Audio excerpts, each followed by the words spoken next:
We are going to be looking at some disturbing videos, strange and odd news stories, and as always, let's go ahead and get right into today's video. So we do have a few things to talk about in today's video. For example, we now have news articles coming out saying how women will be replaced, women will be obsolete, so that's very ominous. And now it seems like first we had Resident Evil type rabbits, but now we have Resident Evil type squirrels. But before we go ahead and talk about that, I do want to go ahead and talk about Hurricane Erin. So for those that don't know, Hurricane Erin is one of the fastest rapidly intensifying storms in Atlantic history. Reading this news article right here, it says, Erin went from a Category 1 hurricane with 75 miles per hour winds at 11 a.m. on Friday to a Category 5 with near 160 miles per hour winds just over 24 hours later. This put Erin in the history books as one of the fastest strengthening Atlantic hurricanes on record and potentially the fastest intensification rate for any storm earlier than September 1st. So to put into perspective just how early Erin intensified, the next hurricane comparable to Erin when it comes to intensification rate was Hurricane Milton, and that didn't happen until October 7th. Now, Erin did go down to a Category 3, but then it went back up to a Category 4, and they do believe that it will go ahead and return to Category 5 strength. Now, while Hurricane Erin is currently impacting Puerto Rico, weather meteorologists are saying that it will not make landfall to the eastern part of the United States. Now, while they are anyways saying how Erin will just go ahead and brush the east coast of the United States, there are more and more news reports saying that Erin is actually shifting more west. But who really knows, especially in a day and age where they play with the weather? Now, you might be saying, there he goes again, talking about weather manipulation, weather modification. Can't this just be a normal intensifying storm? And make no mistake about it, I'm not saying that Hurricane Erin is not a natural storm. All I'm saying is when they say that Hurricane Erin will not hit the eastern parts of the United States, I made multiple videos so far saying how it seems like in 2025, events keep repeating. This all started with the Washington, D.C. plane crash with the ice figure skaters, then the Texas floods, then the intentional fires set in Idaho, among other events also played out in the past. Well, Hurricane Erin is no different. The very first hurricane in 2025 is Hurricane Erin. The very first hurricane back in 2001 was also Hurricane Erin. Back on September 11th, 2001, there was a major hurricane, Hurricane Erin, which was a Category 3, scheduled to make landfall on New York. Yet for whatever reason, on that same exact day, a gust of wind just happened to blow Erin out to sea. Flights going into New York were now delayed and canceled due to this hurricane, yet for whatever reason, since Hurricane Erin was now going out to sea due to this gust of wind, there were clear skies. Flights were no longer delayed, flights were no longer canceled. Well, we know what happened later on that day. All thanks to a gust of wind at last minute changing the direction of the hurricane. So, I mean, again, are we going to see history repeat itself, but in a twisted way? Now Erin will make landfall thanks to a gust of wind. You never know. Times are very, very strange and weird. So I'm not trying to fearmonger here. Even though I am a horror channel, I do talk about the horrors of reality. It's always good to be stocked up and prepared for any surprising event, just like Hurricane Erin back in September 2001. I remember that day very well. I was here at News 12 doing my evening weathercast and showing our viewers satellite images of a very powerful storm, a Category 3 hurricane, Hurricane Erin, which was moving on a track that would take it, perhaps the next day, right into the tri-state metropolitan area. Notice also the movement. It's moving toward the northwest, and if it were to keep on moving, it would be heading right toward Long Island and southern New England, but it's not going to do that. But then I pointed out that the cold front that was moving through our area would ultimately push Erin away from the east coast. Will be turned around and moved to the north and northeast, out of the picture for us as this cold front comes on in and through, and for all intents and purposes, just boom, kicks Erin right on out to sea. I was actually happy to tell our viewers that we were going to dodge a major weather bullet, that the hurricane was going to veer away from the eastern seaboard, that September 11th was going to be a beautiful day, blue skies and bright sunshine.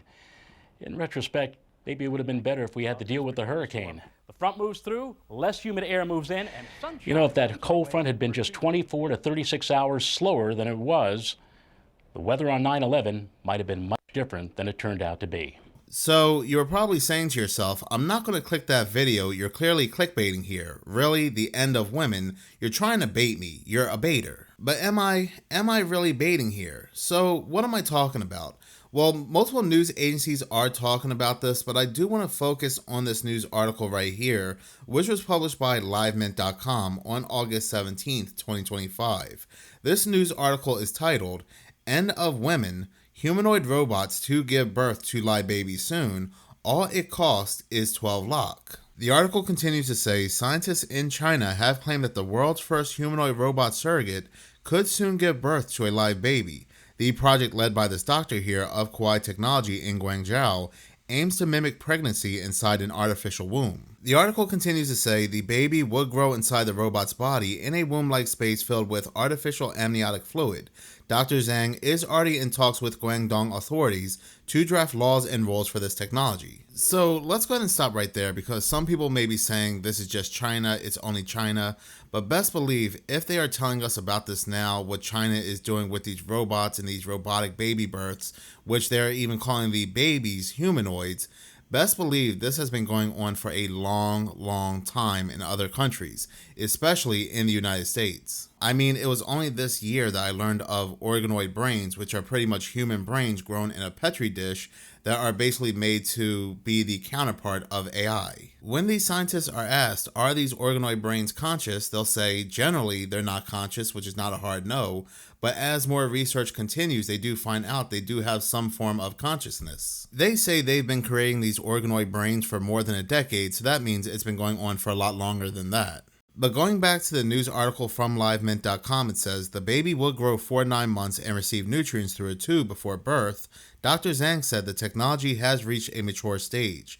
Now it needs to be implanted in the robot's abdomen so that a real person and the robot can interact and achieve pregnancy, allowing the fetus to grow inside. So a prototype is expected to go on sale next year for around 100,000 yuan, which is about $13,000 in the United States. Reports say the humanoid can replicate the entire pregnancy journey from conception to delivery. Details of how fertilization actually happens remains unclear. Experts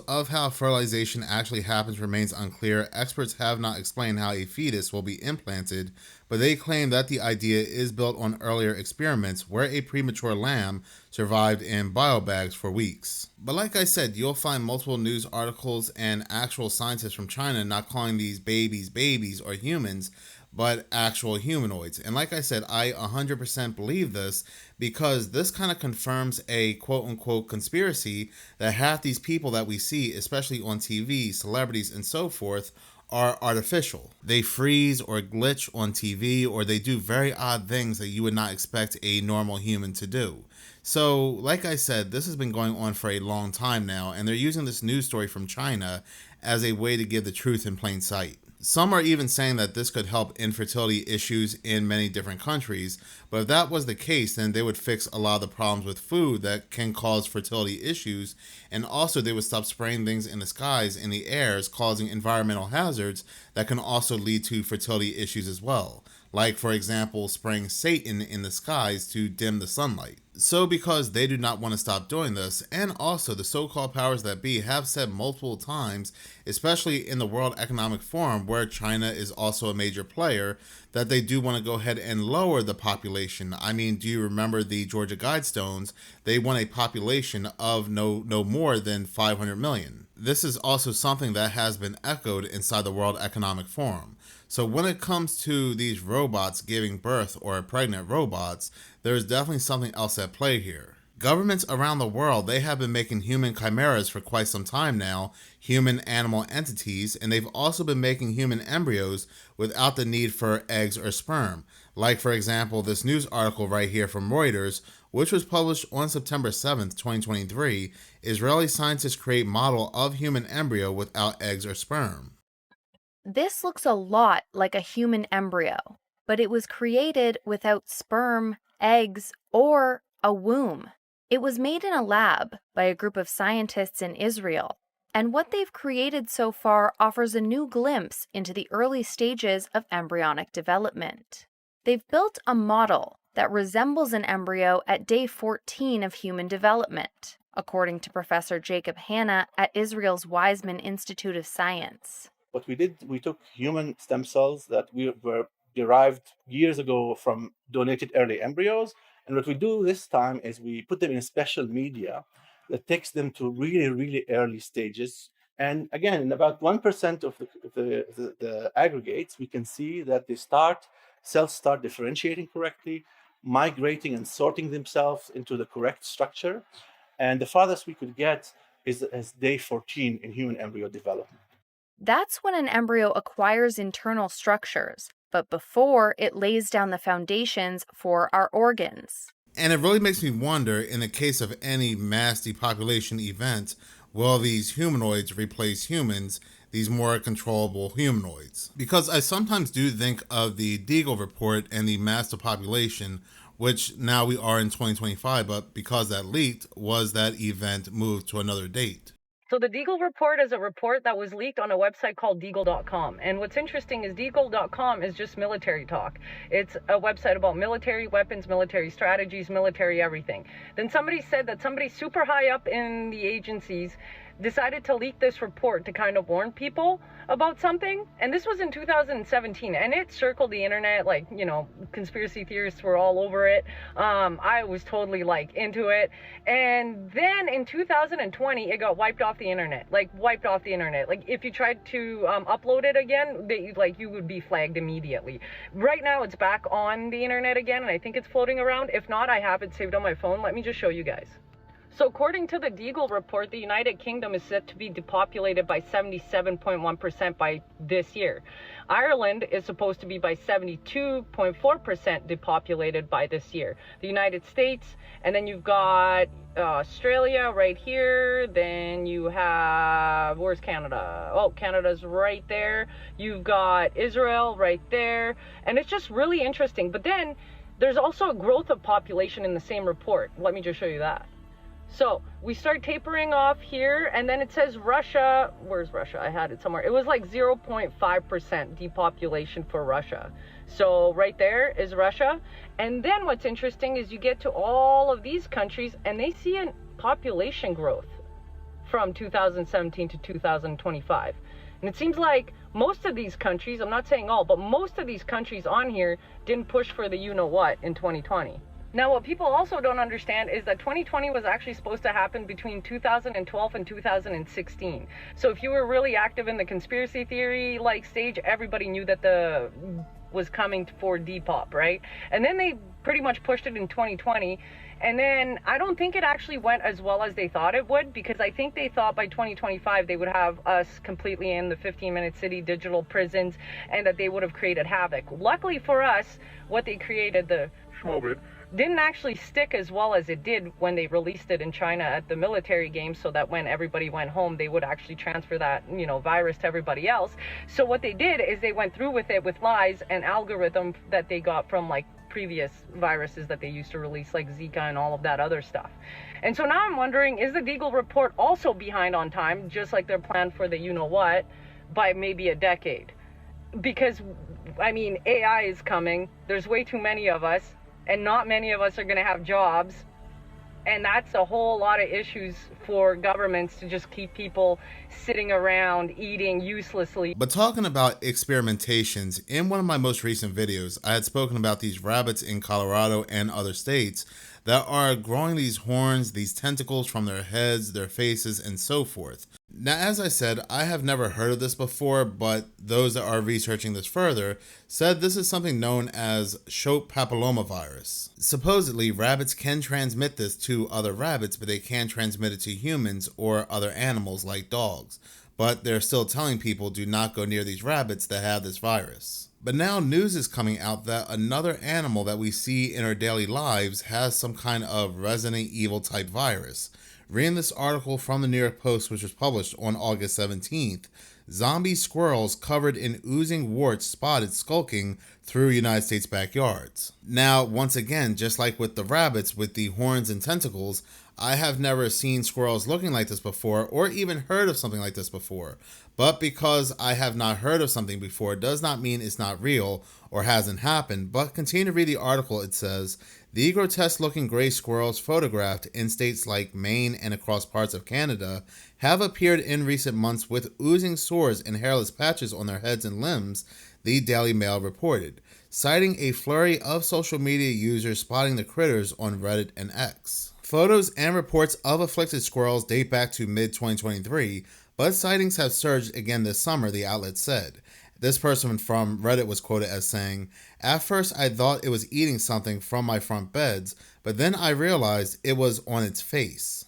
Now, again, these experts believe they know the answer. This part of the article right here says, some have dubbed the critters zombie squirrels, but wildlife experts claim the animals are likely suffering from squirrel fibromatosis, a viral skin disease caused by Lepori pox virus, the outlet reported. And like with the rabbits, the virus spreads through direct contact between healthy squirrels and the lesions or saliva of infected squirrels, mimicking herpes transmission in humans.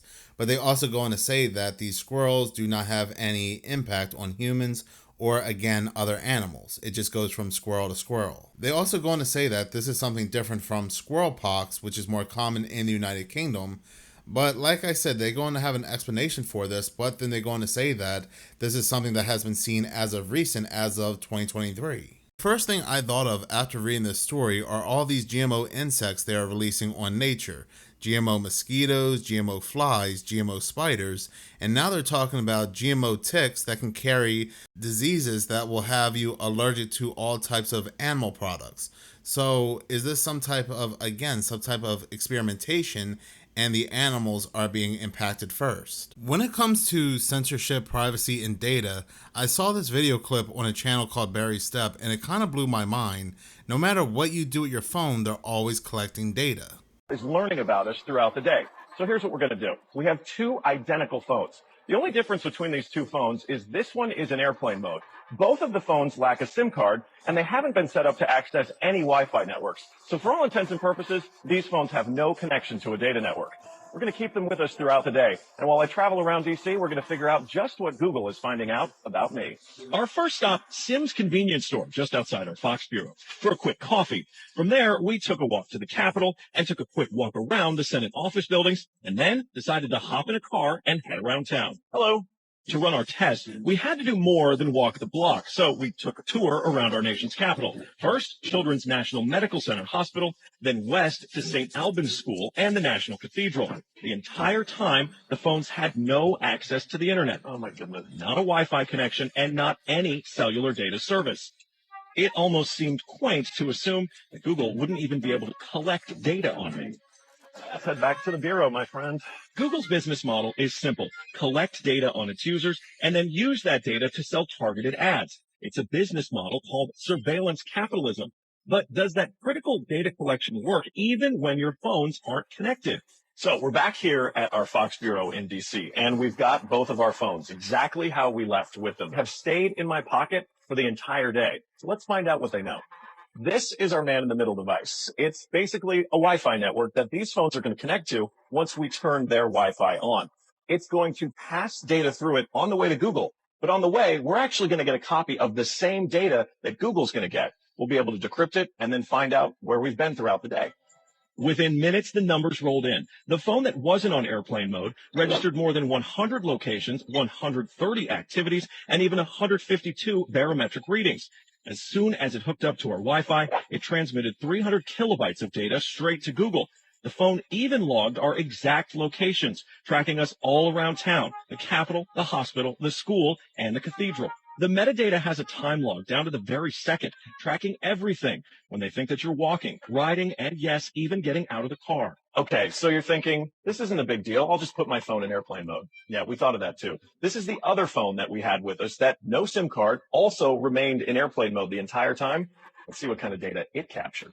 The phone with airplane mode activated actually logged more locations and activities than the other phone, and it also transferred hundreds of kilobytes of data to Google as soon as it was activated. The only thing that's missing from this map is our stop at the Children's Hospital, but it still knows we were there. Through complicated user agreements and free software, Google gets users to sign away their privacy for nothing.